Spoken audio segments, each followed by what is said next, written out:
Good morning, friends. I hope you are very well.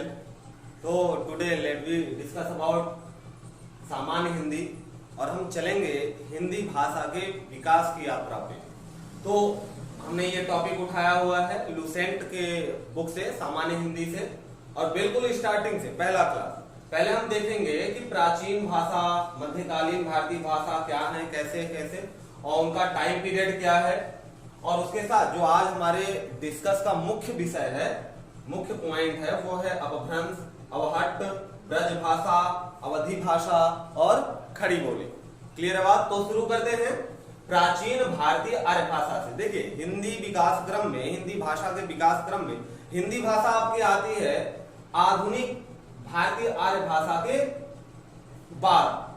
अब बाद क्या, इसी के समय शुरू हो जाती है प्राचीन हिंदी, मध्यकालीन हिंदी और आधुनिक हिंदी। तो पॉइंट टू पॉइंट डिस्कस करेंगे। तो हम बात कर रहे हैं ईसा पूर्व की, 1500 ईसा पूर्व की, और 1500 ईसा पूर्व से लेके 500 ईसा पूर्व, ये टाइम पीरियड बोला जाता है प्राचीन आर्य भाषा का। भाषा को समझने के लिए, भारत में भाषा का विकास कैसे हुआ, इस बात को समझने के लिए हमने उस टाइम पीरियड को बांटा है 3 भागों में: प्राचीन भारतीय आर्य भाषा, मध्यकालीन भारतीय आर्य भाषा और आधुनिक भारतीय आर्य भाषा। इन 3 कालखंडों में बांटा गया है। और पहले का टाइम पीरियड है 1500 ईसा पूर्व से लेके 500 ईसा पूर्व तक। कितना ड्यूरेशन है भाई इनमें? 1000 साल का। कितने का ड्यूरेशन है? 1000 साल का। तो 500 साल लगते हैं आपके वैदिक संस्कृत के लिए, पहले 500 साल, और दूसरे 500 साल लगते हैं किसके लिए? लौकिक संस्कृत के लिए। क्लियर है बात? तो अगर आप बात यहाँ पे आए कि भाषा में सबसे पहली भाषा कौन सी थी? संस्कृत थी, सबको पता है। लेकिन कौन सी संस्कृत? लौकिक या वैदिक? तो पहले वैदिक संस्कृत, ठीक है। पाणिनि ने दोनों लौकिक और वैदिक दोनों संस्कृत में उन्होंने अपने काव्य की रचना की है। बस यहाँ पे ये याद रखने वाली बात है कि 1500 से लेके 1000 ईसा पूर्व तक वैदिक संस्कृत का काल रहा है, और 500 ईसा पूर्व से लेके 1000 ईसा पूर्व से 500 ईसा पूर्व तक लौकिक संस्कृत का काल रहा है। मध्यकालीन भारतीय आर्य भाषा की बात करें तो 500 ईसा पूर्व के बाद 500 ईसा पूर्व से लेके 1000 ईस्वी तक, तो इसका टाइम पीरियड क्या दिखा? 1500 साल। 500 ईसा पूर्व और ईसा के बाद कितना? 1000। तो हमने इसको बांटा है 3 भागों में, ठीक है। 500 साल पाली भाषा के लिए, अगला 500 ईयर प्राकृत भाषा के लिए, और अगला 500 साल अपभ्रंश के लिए, ठीक। अच्छा, पाली क्या है? देखिए ये सब संस्कृत के ही रूप हैं, बिगड़े हुए रूप। जैसे जैसे हम भाषा के क्रम में आगे बढ़ते जाएंगे वैसे वैसे हमारी भाषा बिगड़ती जाएगी। बिगड़ती जाएगी का मतलब क्या हुआ कि बोलने के लिए आसान से आसान शब्दों का चुनाव, ठीक है। कैसे? जैसे पहले विद्यालय ऐसे लिखा जाता था भाई, विद्यालय, और अब के बुक में देखेंगे आप तो विद्यालय भी आदत या ल या। तो ये क्या है? ये भाषा का बिगड़ा हुआ स्वरूप है। ये शुद्ध स्वरूप, इसकी अपेक्षा ये ज्यादा शुद्ध स्वरूप है, लेकिन ये भाषा का बिगड़ा हुआ स्वरूप है। तो ये जो बिगड़ा स्वरूप है ये कहां से उत्पन्न हुआ? बोल चाल में, लिखने में जब हम आसान शब्दों का यूज करने लगते हैं, उसी को कहते हैं बिगड़ा हुआ स्वरूप, ठीक है। तो पाली भाषा में जितनी भी ग्रंथ लिखी गई हैं वो सारी, अब इसको दूसरे शब्द में ऐसे बोलो, महात्मा बुद्ध द्वारा जितने भी उपदेश दिए गए हैं वो किस भाषा में हैं? पाली भाषा में। और महावीर स्वामी के जितने भी उपदेश हैं वो किस भाषा में भाई? प्राकृत भाषा में। महात्मा बुद्ध पाली में, और उसके बाद महावीर स्वामी प्राकृत में। अपभ्रंश क्या है? प्राकृत का बिगड़ा हुआ स्वरूप ही अपभ्रंश है। अभी हम यहाँ पे डिटेल में बात करेंगे कि अपभ्रंश का टाइम पीरियड क्या रहा है, और अपभ्रंश में इसके टाइम पीरियड में जो मुख्य रचनाकार रहे हैं वो कौन कौन से रहे हैं, जहां से क्वेश्चन बनते हैं, ठीक है। पहले देख लेते हैं हम आधुनिक आर्य भाषा को। तो आधुनिक भारतीय आर्य भाषा का टाइम पीरियड 1000 ईसा के बाद, यानी 1000 से लेके अब तक जो चल रहा है, वो आपका आधुनिक भारतीय आर्य भाषा में टाइम पीरियड आता है। अच्छा, इसमें क्या हमने देखा था, क्या सीखा है कि हिंदी और हिंदीतर भाषाएं, अब हिंदी तो आप समझ ही रहे हैं जो उत्तरी भारत में बोली जाती हैं, और हिंदीतर क्या भाषाएं क्या होती हैं भाई, बांग्ला, पंजाबी, गुजराती, मराठी, ये सब क्या है, हिंदी के बाद ही आई हुई, हिंदी के बिगड़े हुए स्वरूप। ठीक है, अभी हम इसके बाद वाले टॉपिक पे इनको और डिटेल में पढ़ेंगे। है, हमने आधुनिक भाषा को क्या किया, आधुनिक भारतीय आर्य भाषा को फर्दर 3 पार्ट में डिवाइड कर दिया। पहला है प्राचीन हिंदी, तो हमने यहां देखा कि 1000 ईसा से शुरू हो जाता है आधुनिक भारतीय आर्य भाषा। तो 1000 के बाद 1100 ईसा से लेके 1400 ईस्वी तक कौन सी भाषा आती है भाई, प्राचीन हिंदी। देखिए, ये ध्यान देने वाली बात है कि हिंदी अब शुरू हुई, इसके पहले हिंदी नहीं थी। हिंदी शुरू होती है 1100 ईस्वी से, और जिसे हम प्राचीन हिंदी के नाम से जानते हैं। और कब तक चलती है भाई, ये 1400 साल तक चलती है, 1400 ईस्वी तक, 300 साल लगता है। मध्यकालीन भाषा की बात की जाए तो मध्यकालीन भाषा 1400 ईस्वी के बाद से 1850 ईस्वी तक, और आधुनिक हिंदी भाषा की बात की जाए तो इसका टाइम पीरियड है 1850 से लेके अब तक। ठीक है, आधुनिक हिंदी भाषा के जनक कौन, भारतेंद्र हरिश्चंद्र, खड़ी बोली के। हाँ, और यहीं से भारतेंद्र युग आपका शुरू होगा, जो अगले लेक्चर में हम लोग डिस्कस करेंगे। अब आते हैं यहाँ पे हिंदी के विकास यात्रा पे। हिंदी भाषा का जो विकास यात्रा रहा वो कैसे चला भाई, पहले तो संस्कृत, उसके बाद पाली, प्राकृत, अपभ्रंश, और उसके बाद आता है अवहट्ट। अवहट्ट क्या है, अपभ्रंश का और भी ज्यादा बिगड़ा हुआ स्वरूप। देखिए, अपभ्रंश का मतलब होता है विनाश हो जाना, नष्ट हो जाना, लेकिन हिंदी साहित्य में अगर देखा जाए तो इसका मतलब होता है आसान शब्दों में भाषा को आसान बना के समझना। ठीक है, यहाँ पे आपको सीरियल दिया हुआ है, ये जो तीर का निशान है ये बढ़ते हुए क्रम में, कि इसके बाद ये आया, इसके बाद ये। तो पहले संस्कृत, कौन सी संस्कृत, वैदिक, फिर लौकिक, उसके बाद आया पाली, उसके बाद प्राकृत भाषा। ठीक है, पाली के बाद प्राकृत भाषा, फिर अपभ्रंश, अपभ्रंश के बाद आता है आपका अवहट्ट, और अवहट्ट के बाद आता है आपका प्राकृत। तो हम बात कर रहे हैं अपभ्रंश की। अपभ्रंश का जो टाइम पीरियड है वो 500 ईस्वी से लेके 1000 ईस्वी के बीच का है। 500 ईस्वी से लेके 1000 ईस्वी के बीच का 500 सालों का इसका टाइम पीरियड है। इसमें हुआ क्या, इसमें साहित्य का आरंभ 8वीं सदी स्वयंभू कवि से हुआ, जिन्होंने 13वीं सदी, जो 13वीं सदी तक जारी रहा। जो ये अपभ्रंश का टाइम पीरियड है वो 13वीं सदी तक जारी रहा साहित्य का, जब स्वयंभू कवि और दूसरे रचनाकारों ने साहित्य में अपना योगदान दिया। ठीक है, तो हम कुछ प्रमुख रचनाकार, उनके नाम और उनकी 1-2 रचनाओं के बारे में देखेंगे, जहां से क्वेश्चन अक्सर बनते हैं। तो अपभ्रंश काल के स्वयंभू कवि, जैसा कि आपने देखा कि साहित्य में शुरुआत इन्होंने की थी, तो इनकी जो पहली रचना थी वो पौमचरियु,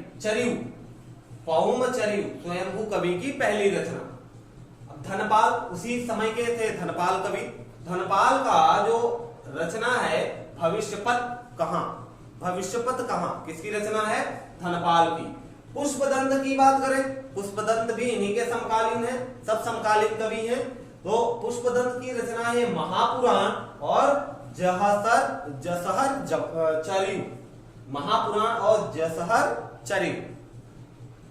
सरहपा की बात करें तो सरहपा ने चरियापत की रचना की, और कढ़पा इन्होंने किसकी, दोहा कोशी की रचना की। कण्हपा ने किसकी रचना की भाई, दोहा कोशी, कटप्पा नहीं, कण्हपा ने किसकी रचना की, दोहा कोशी। तो ये हमारे अपभ्रंश के प्रमुख रचनाकार थे। अब हम देखेंगे कि अवहट्ट के प्रमुख रचनाकार कौन कौन से हैं। ठीक है, स्क्रीनशॉट लेना है।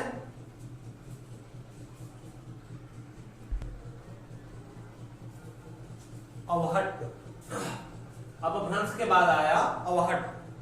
अपभ्रंश का बिगड़ा हुआ स्वरूप, 900 ईस्वी से लेके 1100 ईस्वी तक। अच्छा, अभी हमने देखा था अपभ्रंश 1000 तक, तो कंफ्यूज मत होइएगा, कोई भी चीज अचानक नहीं बदल जाती, बदलने में थोड़ा सा समय लगता है। तो ये जो 100 साल का डिफरेंस है, ये चेंजिंग वाला टाइम है, ठीक है।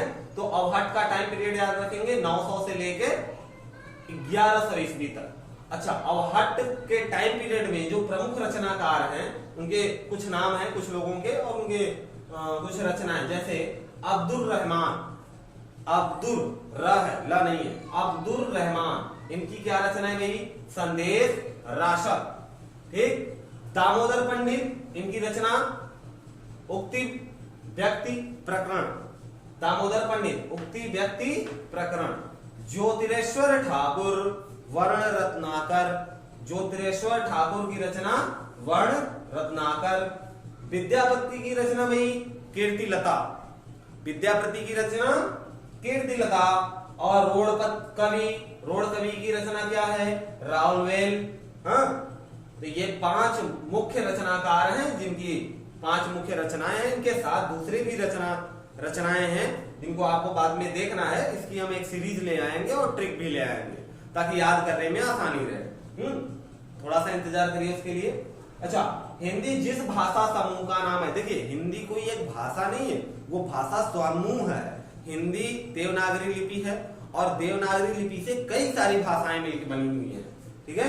देवनागरी लिपि से और भी भाषाएं बनी है। तो हिंदी कोई एक भाषा नहीं, बल्कि भाषा समूह है, और इसके समूह में 5 उपभाषाएं होती हैं, जिनको हम अगले लेक्चर में देखेंगे।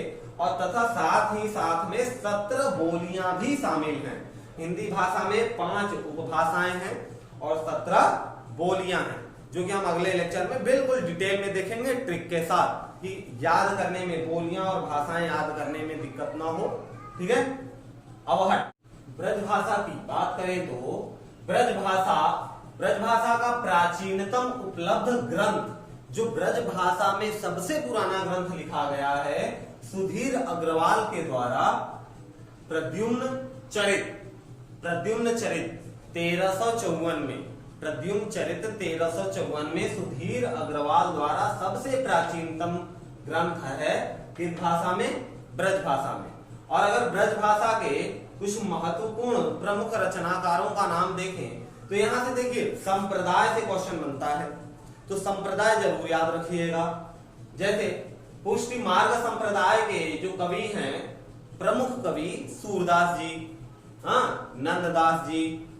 निर्वाक संप्रदाय के कवि श्री भट्ट। चैतन्य संप्रदाय के कवि गदाधर भट्ट। राधा बल्लभ संप्रदाय के कवि कौन? हित हरिवंश। हाँ, हरिवंश राय बच्चन नहीं, हित हरिवंश, ठीक है। संप्रदाय निरपेक्ष, जो किसी भी संप्रदाय से नहीं थे, संप्रदाय निरपेक्ष थे, रसखान, मीराबाई आदि। हाँ, अब यहाँ पे 2 बातें हैं, रीतिबद्ध कवि और रीति मुक्त कवि। तो रीतिबद्ध कवियों में आते हैं केशवदास, मतीराम, बिहारी देव, भिखारी दास जी आदि। और रीति मुक्त कवियों में आते हैं घनानंद, आलम, बोधा आदि प्रमुख कवि हैं, ठीक है। ये वो संप्रदाय के साथ 1-2 कवियों के नाम किस भाषा के लिए? ब्रज भाषा के लिए। स्क्रीनशॉट लेना तो ले लीजिए।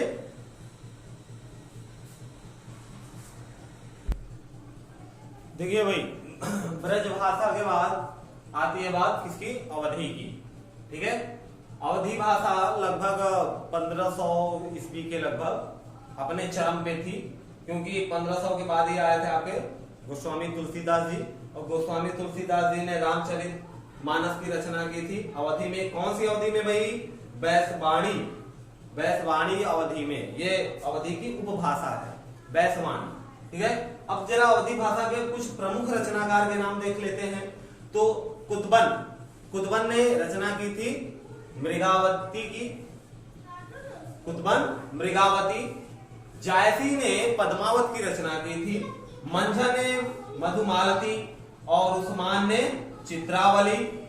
नूर मोहम्मद इंद्रावती, कासिम शाह हंस जवाहिर, और अली शाह ने प्रेम चिंगारी की रचना की थी। अच्छा, ये जो रचनाकार हैं जो कवि हैं ये सूफी संत है, सूफी कवि है, ठीक है। सूफी कवियों ने भी हिंदी में अवधी भाषा के ऊपर प्रमुख रचनाएं इंद्रावती, जवाहर, प्रेम चिंगारी, चित्रावली, मधुमालती, हाँ, इन लोगों ने क्या किया कि ये रचनाएं करके अवधी भाषा में हिंदी को एक नया मुकाम दिया, ठीक है। और गोस्वामी तुलसीदास जी का आपने देख ही लिया, रामचरितमानस, विनय पत्रिका किसमें है, बैतवाड़ी अवधी में, ठीक। अब हम देखेंगे खड़ी बोली, जरा देख लेते हैं खड़ी बोली को। खड़ी बोली का बस थोड़ा सा ओवरव्यू लेंगे, डिटेल में पढ़ेंगे जब हम आधुनिक हिंदी पढ़ेंगे तब वहां पे खड़ी बोली से स्टार्ट करेंगे और बिल्कुल डिटेल में छायावादी युग, भारतेंद्र युग, द्विवेदी युग, हाँ, छायावादोत्तर युग, सबके बारे में देखेंगे और उनके रचनाकार जो प्रमुख हैं और उनकी प्रमुख रचनाओं के बारे में भी देखेंगे। पहले हम देख लेते हैं खड़ी बोली, ठीक है। खड़ी बोली पहले दो भागों में, मध्य युग आते आते दो भागों में बट गया, उत्तरी और दक्षिणी। अच्छा, कुछ संत थे जो खड़ी बोली में रचना किए हैं अपने, जैसे कबीरदास जी, गुरु नानक देव जी, हाँ, दादू महाराज, मालुकदास जी, हाँ, रज्जब सन, ये सारे संत हैं, ठीक है, सन्यासी, जिन्होंने रचनाएं की हैं अपने अपने ग्रंथों की। और उसके बाद कुछ प्रमुख रचनाकार हैं गंग की रचना है चंद छंद वर्णन की महिमा, गंग से चंद छंद वर्णन की महिमा याद रखेंगे। रहीम दास जी का जो प्रमुख रचना है मदनाष्टक, ये बहुत फेमस इनका रचना है, कभी मौका मिले तो पढ़िएगा और काफी इंटरेस्टिंग स्टोरी है। आलम जी की रचना है सुदामा चरित। जटमल गोरा बादल की कथा, अच्छा, गोरा बादल की कथा से आप वाकिफ होंगे, इनके रचनाकार कौन है, जटमल, ये कई बार पेपर में पूछा जा चुका है। इनके साथ ही बली, सौदा, इंसान, जनीर, ये लोग भी प्रमुख रचनाकार हैं। खड़ी बोली में इन्होंने अपनी अपनी रचनाओं में हिंदी में अच्छा योगदान दिया है। ये तो था आपका ओवरव्यू हिंदी की विकास यात्रा। अब जब हिंदी की विकास यात्रा हो गई तो कैसे कैसे वो अपने चरम पे पहुंचा और किन किन राइटरों का इसमें मुख्य योगदान था, ये हम देखेंगे आधुनिक हिंदी में। और आधुनिक हिंदी में भी हम ये साथ में ये भी देखेंगे कि उन राइटरों ने, लेखकों ने कौन कौन सी रचनाएं की और उनको याद करने का ट्रिक भी देखेंगे, ठीक है। आई होप कि आपको 10-20% तो समझ में आया होगा। अगर पहली बार में इतना आया तो अगली बार और अच्छे से आएगा। मिलते हैं अगले लेक्चर में। जय हिंद।